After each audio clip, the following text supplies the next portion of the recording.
ഈ മരണവുമായി ബന്ധപ്പെട്ട്, അതായത് ഈ 2.5 വയസ്സ് തികയാത്ത കുട്ടിയുടെ മരണവുമായി ബന്ധപ്പെട്ടുള്ള വിഷയങ്ങൾ പറയുമ്പോൾ ഈ നാട് മുഴുവനും തേങ്ങലോടുകൂടിയാണ് കേട്ടത്. ഇന്നലെ രാവിലെ ഒരു 6 മണിയോടുകൂടിയാണ് ഈ മരണം ഞാൻ അറിയുന്നത്. ഞാനൊരു 6:15, 6:30ക്ക് മുന്നേ തന്നെ 6:15 സമയം കഴിയുന്ന സമയത്ത് അവിടെ എത്തി കാര്യങ്ങൾ തിരക്കുമ്പോഴേക്കും ഇങ്ങനെ വ്യത്യസ്തമായ അഭിപ്രായങ്ങൾ അമ്മയിൽ നിന്നൊന്ന്, മകളിൽ നിന്ന് ഒന്ന് പറയുന്നു.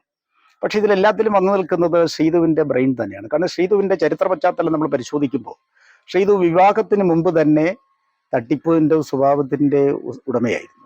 എന്ന് പറയുമ്പോൾ ശ്രീധു വിവാഹത്തിന് മുമ്പ് തന്നെ അവൾ ബന്ധത്തിൽപ്പെട്ട ഒരാളെ, ഒരു പയ്യനുമായിട്ട് പ്രണയത്തിലായിരുന്നു. ആ പ്രണയം നാട്ടുകാർക്കൊക്കെ അറിയാവുന്ന തരത്തിലായിരുന്നു. പക്ഷെ ആ പ്രണയം പിന്നീട് ചീറ്റിപ്പോയി കുറച്ച് ദിവസം കഴിഞ്ഞപ്പോഴേക്കും, ഒരുപാട് ദിവസമല്ല, അതൊരു 10-15 ദിവസം കഴിയുമ്പോഴേക്കും അറിയുന്നത് ശ്രീധുവിന്റെ കയ്യിൽ പക്കലുണ്ടായിരുന്ന 6-7 പവനോളം വരുന്ന ആഭരണം ഈ പയ്യൻ തപ്പിക്കൊണ്ടുപോയി എന്നാണ്. പക്ഷെ യഥാർത്ഥത്തിൽ ആ പയ്യൻ അങ്ങനെ തപ്പിക്കൊണ്ടുപോകുന്ന ഒരാളല്ല. പക്ഷെ യഥാർത്ഥത്തിൽ അതങ്ങനെ ഉറച്ചു നിന്ന് ശ്രീധുക്ക് നിന്നപ്പോൾ, ശ്രീധുവിന്റെ അമ്മയും കൂടെ ഉറച്ചു നിന്നപ്പോഴേക്കും ആ പയ്യന്റെ അച്ഛൻ ഗൾഫിൽ നിന്ന് വന്ന ആളായിരുന്നു. ഇപ്പൊ പിന്നെ ചായക്കട നടത്തി. അയാൾ മാന്യനായതുകൊണ്ട് ആ കാശൊക്കെ അതിൻ്റെ ഇത് തിരിച്ചു കൊടുത്തുകൊണ്ട് വീട്ടിട്ടുണ്ട്. പക്ഷെ അത് ദിവസങ്ങൾ കഴിഞ്ഞപ്പോൾ ഞങ്ങൾക്ക് അവരിൽ നിന്ന് അറിയാൻ കഴിഞ്ഞു, ആരിൽ നിന്ന്, ഈ പയ്യന്റെ വീട്ടിൽ നിന്ന് അങ്ങനെ ഒരു സംഭവമേ ഉണ്ടായിട്ടില്ല, പക്ഷെ അവർ പറഞ്ഞതുകൊണ്ട് കൊടുത്തു എന്നാണ്. ഇതൊരു ഉദാഹരണമാണ്. അപ്പോൾ അന്നേ സാമ്പത്തിക രംഗങ്ങൾ പൈസ വരുത്തുന്നതിലൊക്കെ ശ്രീധുവിന് പ്രത്യേകമായ താല്പര്യമുണ്ട്. ഇപ്പോ എന്നാൽ മാന്യമായി കഴിഞ്ഞുകൊണ്ട് നാട്ടുകാർക്കൊന്നും വേറൊരു ബുദ്ധിമുട്ടോ കാര്യങ്ങളൊന്നും എല്ലാ അമ്മ ക്ഷേത്രകഴകമായി ജോലിക്ക് പോകുമ്പോഴും അമ്മയോടൊപ്പം ഈ 2 മക്കളുണ്ടാകും. ചിലവുണ്ടെങ്കിൽ അതില്ലെങ്കിൽ അവര് മാന്യമായി തന്നെ കഴിഞ്ഞിരുന്നത്. പക്ഷേ ഈ ശ്രീധുവിന് ജോലി കിട്ടി എന്നൊരു 2 വർഷത്തോളമായി ദേവസ്വം ബോർഡിൽ കിട്ടി.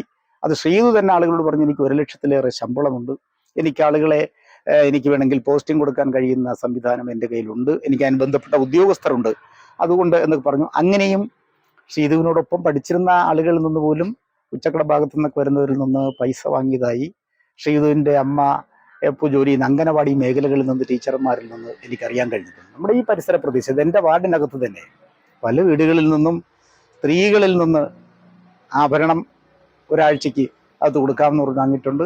അതേ വീട്ടിൽ തന്നെ പുരുഷന്മാരിൽ നിന്ന് പണം 10,000 ഒക്കെ കടം വാങ്ങി പലിശയ്ക്ക് കൊടുക്കാമെന്ന് പറഞ്ഞ് വാങ്ങിയിട്ടുണ്ട്. പക്ഷെ ഇപ്പോൾ ആരും രംഗത്ത് പറയാത്തത് ഈ സംഭവങ്ങളിൽ പ്രതിയായി പോകുമോ, നാണക്കേട്, പേടി, ഇതുകൊണ്ടാണ്. ഹരിയെ സംബന്ധിച്ചിടത്തോളം ABC എന്ന് എഴുതാൻ അറിയില്ലാത്തതുകൊണ്ട് പഠിച്ചപ്പോൾ പരീക്ഷയ്ക്ക്, അവൻ SLC പരീക്ഷയ്ക്ക് എഴുതുമ്പോഴേക്കും സഹായി ആളെ വെച്ചാണ് പരീക്ഷ എഴുതുന്നത്. അങ്ങനെയുള്ളൊരു കുട്ടിയാണ്. പക്ഷെ എന്ന് പറഞ്ഞുകൊണ്ട് അവൻ ഒരു വിദ്യാർത്ഥിയെ ഉപദ്രവിക്കുന്ന ആളല്ല. ഇപ്പൊ പക്ഷെ അവന്റെ രൂപത്തിലും ഭാവത്തിലും മാറ്റമുണ്ട്. നേരത്തെ ശാരീരികമായി മെലിഞ്ഞ, അതായത് ശാരീരിക വളർച്ച കുറഞ്ഞ ഒരു കുട്ടിയാണ്. പക്ഷെ ഇപ്പൊ ഇത് പറയുമ്പോഴേക്കും ഇങ്ങനെ ഒരു കാര്യങ്ങൾ കേൾക്കുമ്പോൾ ഇന്ന് ലജ്ജയോടുകൂടിയാണ് ഞങ്ങൾ ഈ നാട്ടുകാരൊക്കെ നിങ്ങളുടെ മുമ്പിൽ പോലും ഫേസ് ചെയ്യുന്നത്. കാരണം ഒരിക്കൽ പോലും നമുക്ക് പുറത്തു പറയാൻ പറ്റാത്ത വിധം സഹോദരനും സഹോദരിയും തമ്മിൽ നമ്മൾ ചിന്തിക്കുന്നതിന്റെ അപ്പുറത്തേക്ക് മറ്റൊരു ലോകത്തിൽ അവർ എത്തി നിൽക്കുന്നത് കേൾക്കുമ്പോഴേക്കും ഞങ്ങൾക്കിത് ചിന്തിക്കാൻ കഴിയുന്നില്ല. അത്ര കണ്ട് അരിശമുണ്ട് ഈ നാട്ടുകാർക്ക്. കാരണം ഒരിക്കൽ പോലും ഞങ്ങളുടെ ഈ ക്ഷേത്രത്തിലെ ഏറ്റവും വലിയ പ്രധാനപ്പെട്ട കഴകമായിരുന്നു. ചെല്ലുന്ന ഭക്തരെല്ലാം വളരെ ഭവ്യതയോട് നിന്നിരുന്നു. അവരെല്ലാം ഇന്ന് ലജ്ജ കൊണ്ട് അല്ലെങ്കിൽ പുച്ഛിച്ചുകൊണ്ടാണ് നിൽക്കുന്നത്. ഇപ്പൊ ഞങ്ങൾക്ക് രാഗിണിയുടെ ഭർത്താവ് അല്ലെങ്കിൽ ശ്രീധുവിന്റെ അച്ഛന്റെ മരണത്തിൽ സംശയമുണ്ട് നാട്ടുകാർക്ക്. കാരണം സാധാരണ ഞങ്ങൾ നാട്ടുപുറത്ത് സുഖമില്ലാതെ ഒരാൾ കിടന്ന് 70 വയസ്സോ 80, 90 വയസ്സോ ആയിക്കോട്ടെ മരണപ്പെട്ടു പോയാൽ അത് ബന്ധുക്കളൊന്ന്, പഴയ കാലത്തെ ആളുകൾ അല്ലെങ്കിൽ അടുത്തൊരു കൈനാടി നോക്കും. പക്ഷെ എങ്കിൽ പോലും ഇപ്പോൾ തൊട്ടടുത്ത് ഇരിക്കുന്ന സ്വകാര്യ ആശുപത്രി ഡോക്ടറെ വാഹനത്തിൽ കൊണ്ടുവന്ന് നമ്മൾ പരിശോധിക്കും. അദ്ദേഹം മരിച്ചു എന്ന് പറഞ്ഞതിന് ശേഷമാണ് മരണം സ്ഥിരീകരിക്കുന്നത്. പക്ഷെ ഇതങ്ങനെയൊന്നും സംഭവിച്ചിട്ടില്ല. ഇതൊരു 7 മണിയോട് മരിച്ചു എന്ന് അവർ തന്നെ ബന്ധുക്കളെ അറിയിക്കുന്നതും അപ്പോഴും അതിനോടനുബന്ധിച്ചുള്ള പ്രക്രിയയാണ്. ഞാനൊരിക്കൽ ഇവിടെ ഞാനിങ്ങനെ താഴെ നിന്ന് വണ്ടിയിൽ ഒരു 7 മണിയോടുകൂടി എൻ്റെ ചേതക്ക് വണ്ടിയിൽ ഞാൻ എൻ്റെ ഗേറ്റിടെ നിൽക്കുമ്പോഴേക്കും ഈ ശ്രീധുവിന്റെ മാമൻ, നമ്മൾ ഇന്ന് കുട്ടിയെ കൊണ്ട് മറവ് ചെയ്യാൻ വേണ്ടി കടത്തിയ വീട്ടിലെ ശ്രീധരൻ നായരുടെ ഭാര്യ രാജമ്മ തങ്കച്ചി വീട്ടിൽ ജോലി ചെയ്തുകൊണ്ടിരുന്നവര് അതേ വേഷത്തിൽ തന്നെ നൈറ്റിയൊക്കെ ഇട്ടുകൊണ്ട് തന്നെയാണ് ഓടി ഇങ്ങനെ വരുന്നത്. അപ്പൊ എന്നെ കണ്ടുകൊണ്ട് മെമ്പറെ എന്ന് വിളിച്ചു. ഞാൻ വണ്ടി നിർത്തി, അവർ വന്ന് ഓടിയെന്ന്. അതിങ്ങനെ രാഗിണിയുടെ ഭർത്താവ് ഉദയൻ മരണപ്പെട്ടു, താഴെ ആൾ കൂടി നിൽപ്പുണ്ടെന്ന്. ഞാനത് ശ്രദ്ധിച്ചില്ല എന്ന് പറഞ്ഞു. അപ്പൊ ഞങ്ങളിങ്ങനെ സംസാരിച്ചുകൊണ്ട് നിൽക്കുന്ന ആ സമയത്ത് തന്നെ ഒരു പയ്യൻ, അവർ ബന്ധത്തിലുള്ള പയ്യൻ അറിഞ്ഞ് 2 വീലറിൽ വരെയാണ്. അപ്പോൾ അവനോട് പറഞ്ഞു, അവന്റെ പേര് വിളിച്ചിട്ട് പറഞ്ഞു, നീ പോയിട്ട് വാ, ഞാൻ ഇവിടെ തന്നെ നിൽക്കും, പക്ഷെ നീ അവർ പറയുന്ന കേട്ട് വരരുത്, അകത്ത് കയറി ഉദയനെ കണ്ടതിന് ശേഷം നീ അത് ഐഡന്റിഫൈ ചെയ്തിട്ട് വേണം നീ വരാനെന്ന് പറഞ്ഞു. ഒരു 15 മിനിറ്റ് കഴിഞ്ഞപ്പോൾ പയ്യൻ എന്ന് പറഞ്ഞു മരണപ്പെട്ടു എന്ന് പറഞ്ഞു. അന്നേ ദിവസം തന്നെ അത് കഴിഞ്ഞ് കുറെ കഴിഞ്ഞപ്പോൾ ഞാനവിടെ ഇരിക്കുമ്പോഴേക്കും മാറാനല്ലൂർ ശാന്തി കവാടത്തിൽ ദഹന പ്രക്രിയ അടക്കം ചെയ്യുന്നതിന് NSSന്റെ പ്രസിഡന്റും സെക്രട്ടറിയൊക്കെ ഒന്ന് ഞങ്ങൾ തൊട്ടടുത്ത വീട്ടിൽ ആ കടമുറിയിൽ കസേരയിട്ടിരുന്നാണ്. ഞാനാണ് ശാന്തി കവാടത്തിൽ വിളിക്കുന്നതും ഈ മറവ് ചെയ്യുന്നതിന് പിറ്റേന്ന് സമയം 1 മണി ഫിക്സ് ചെയ്യുന്നതെല്ലാം ചെയ്തു. അപ്പോൾ അവർ പറഞ്ഞു, കൊണ്ടിയിലും റേഷൻ കാർഡിന് ചെല്ലണം, BP ആണെങ്കിൽ പൈസ കുറവാണ്, വീട്ടിലൊരാളിൻ്റെ ആധാറിൻ്റെ കോപ്പി കൊണ്ടുവരണം, മരണപ്പെട്ട ആളിൻ്റെ ആധാറിൻ്റെ കോപ്പി, FIR കോപ്പിയെ കൊണ്ടുവരണം. അതിൻ്റെ പ്രൊസീജിയർ ഇത് പോസ്റ്റ്മോർട്ടം ചെയ്യുന്നതാണെങ്കിൽ FIR കോപ്പി, ഇതിനത് വേണ്ട. അപ്പോൾ അന്ന് കൊണ്ടുവന്ന് പറഞ്ഞ് ഞങ്ങൾ ഈ പയ്യനെ വിളിക്കുകയാണ്, ഹരിയെ വിളിക്കുകയാണ്. NSSൻ്റെ ആളുകൾ വിളിച്ചിട്ട് പറഞ്ഞു, നാളെ ഇനി സമയമാകുമ്പോൾ ഒന്നും നോക്കാൻ പറ്റില്ല, നിൻ്റെ ആധാറിൻ്റെ കോപ്പി കൊണ്ടുവന്നു.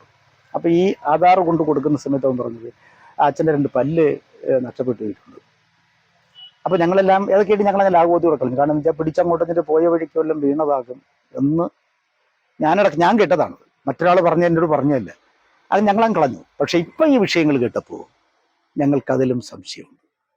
കാരണം ഇവരുടെ പശ്ചാത്തലം പരിശോധിക്കുമ്പോൾ അദ്ദേഹത്തെ പോലും വകവരുത്തുന്നതിന് ഇവർക്ക് മടിയില്ല എന്നുള്ളതാണ് യഥാർത്ഥം. കാരണം ഇവർ ഈ നിംസിൽ കിടക്കുന്ന സമയത്ത് ഇവരുടെ ബന്ധുക്കൾ, അതായത് ഈ ഉദയന്റെ ബന്ധുക്കൾ അന്തിയൂരിലാണ്.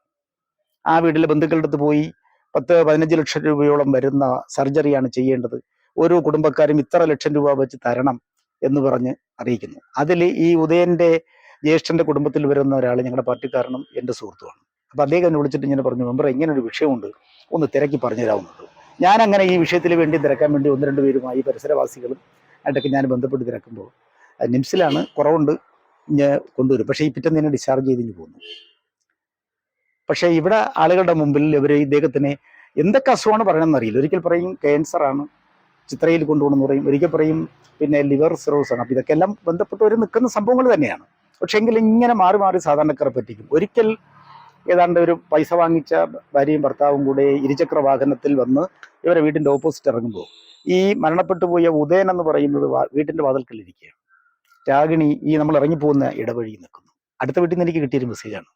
ഞാൻ ആ സമയത്തില്ല, കാരണം തൊട്ടടുത്ത് താമസിക്കുന്ന ആളുകൾ എൻ്റെ പാർട്ടിക്കാർ, ഞങ്ങളിവിടെ നല്ല സൗഹൃദമുള്ളവരുമാണ്.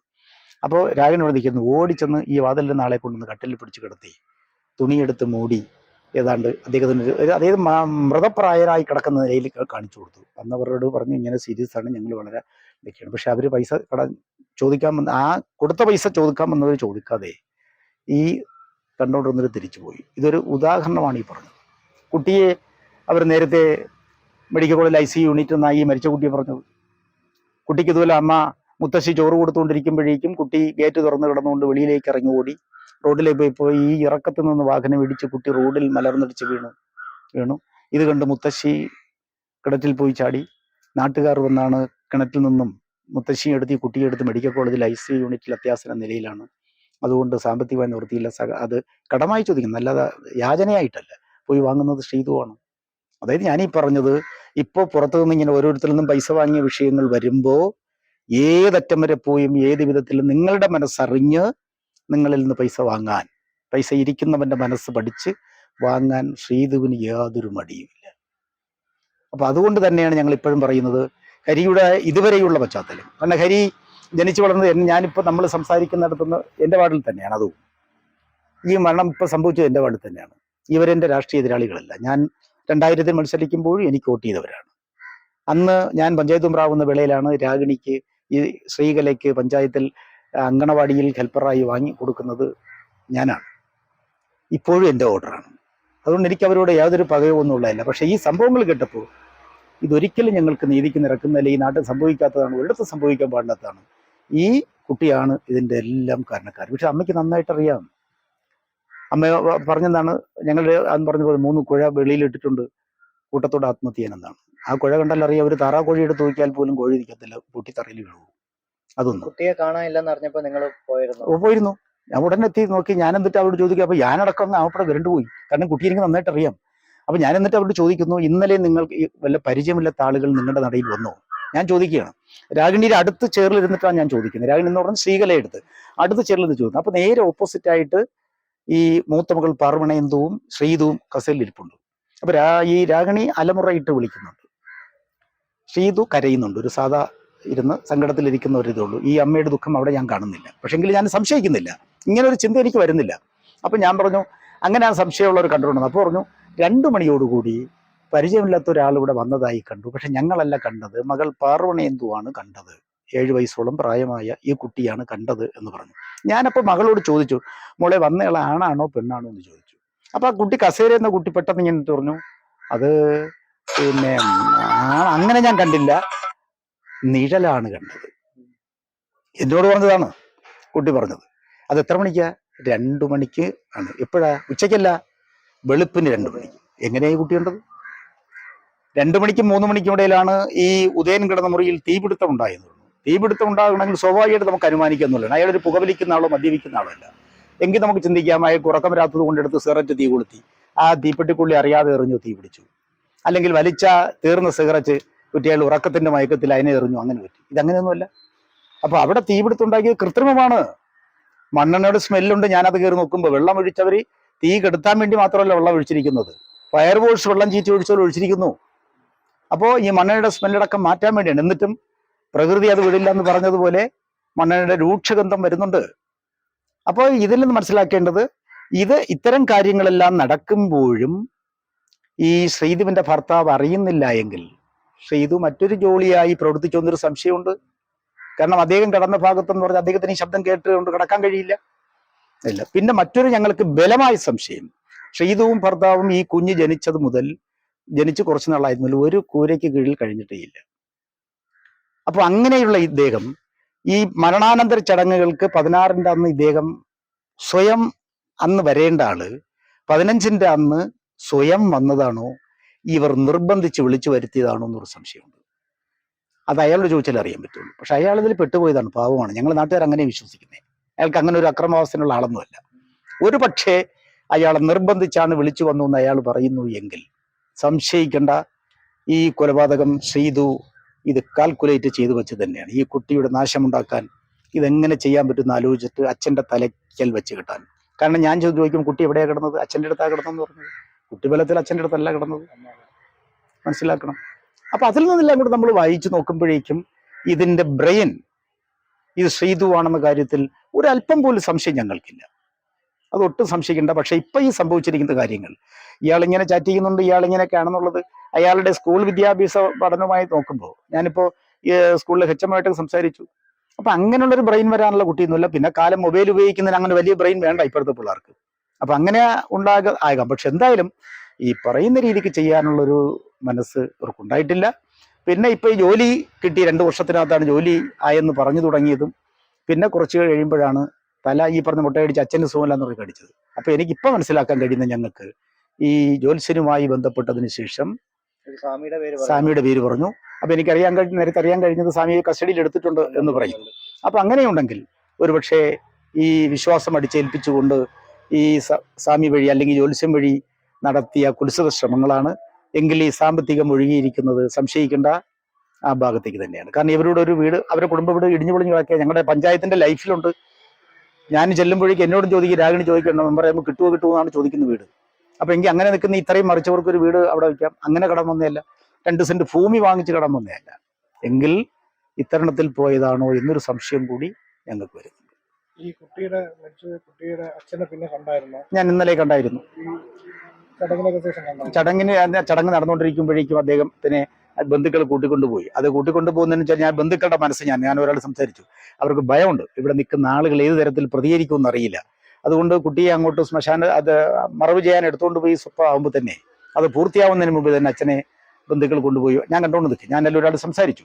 പക്ഷെ അത് ഞാൻ കുറ്റം പറയുന്നില്ല. കാരണം നിൽക്കുന്ന ആൾ ആരെങ്കിലും വന്ന് എന്തെങ്കിലും ഒരു ഭാഷ സംസാരിക്കുമോ ഇല്ല. പക്ഷെ അങ്ങനെ സംസാരിക്കില്ല. കാരണം അച്ഛനിൽ ഞങ്ങൾക്ക് സംശയമില്ല. ഇന്നലെ വന്ന് രാഗിണി ആ കുട്ടിയെ കെട്ടിപ്പിടിച്ച് കരയുമ്പോഴും അവിടെ നിന്ന സ്ത്രീകളുടെ ഫേസ് ഇംപ്രഷൻ നിങ്ങൾ ശ്രദ്ധിച്ചായിരുന്നു. മുഴുവൻ പേര് നല്ല അരിച്ചം കൊണ്ടാണ് നിന്നത്. കാരണം ഇവളാണ് ഇതിന്റെ ആള്, ഇവൾക്കിത് ഒഴിവാക്കാമായിരുന്നില്ലേ എന്ന് പറഞ്ഞ് നിൽക്കുന്ന നിലയിലായിരുന്നു നിൽക്കുന്നത്. അതേ സ്ഥലത്ത് ശ്രീധു ആയിരുന്നെങ്കിൽ ഒരുപക്ഷെ കൈവിട്ടു പോയേനെ ചിത്രങ്ങൾ. അത്ര കണ്ട് അരിച്ചുണ്ട്. കാരണം ഈ ഓമനെ, ഈ പിഞ്ചു കുഞ്ഞിനല്ലോ മനസ്സാക്ഷി ഞെട്ടിപ്പോവില്ലേ? ഞങ്ങളുടെ ഈ നാട് ഒരിക്കലും ആഗ്രഹിക്കാത്തത്, ഈ നാട്ടിൽ ഒരിക്കലും ഇനി സംഭവിക്കരുത്, ഇങ്ങനൊന്നും ഒരിടം ഉണ്ടാകരുതെന്ന് ആഗ്രഹിക്കാത്ത സംഭവം ഞങ്ങൾക്ക് പറയാൻ വാക്കുകൾ വരുന്നില്ല. അത്ര ഒരു കുട്ടി ഇന്നലെ ആ പൊതിഞ്ഞ് ബോഡി പോസ്റ്റ്മോർട്ടം ചെയ്ത് തരുമ്പോൾ അവിടെ നിന്ന് ആളുകളുടെ വികാര പ്രകടനം കാണണം. മാലാഖ എന്ന് പറഞ്ഞു കേട്ടിട്ടുണ്ട്. ഒരു മാലാഖ കുട്ടിയായിരുന്നു. ഇതെങ്ങനെ ചെയ്തു? എന്തിനു വേണ്ടി ചെയ്തു? അതുകൊണ്ട് ഈ ഒരു സംഭവം ഉണ്ടാകരുത്. ശ്രീധുവിനെ പിടിച്ചാൽ മാത്രം മതി. പോലീസ് ഒരു പക്ഷേ, ഞാൻ പോലീസിനെ കുറ്റപ്പെടുത്തുന്നില്ല, പോലീസ് എന്നല്ല അറിഞ്ഞത് മുതൽ വളരെ താല്പര്യത്തോടുകൂടി ആ കിണർ പരിശോധനയടക്കം പറഞ്ഞ നിമിഷം കൊണ്ട് DSPയെ ഞാൻ അക്കാര്യത്തിൽ അഭിനന്ദിക്കുന്നുണ്ട്.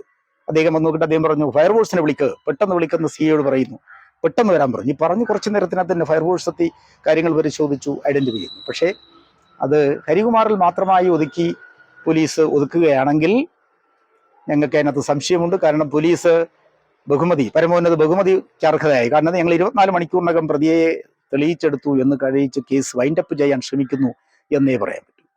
മറിച്ച് ശ്രീതുവാണ് ഇതിന്റെ കഥാനായിക.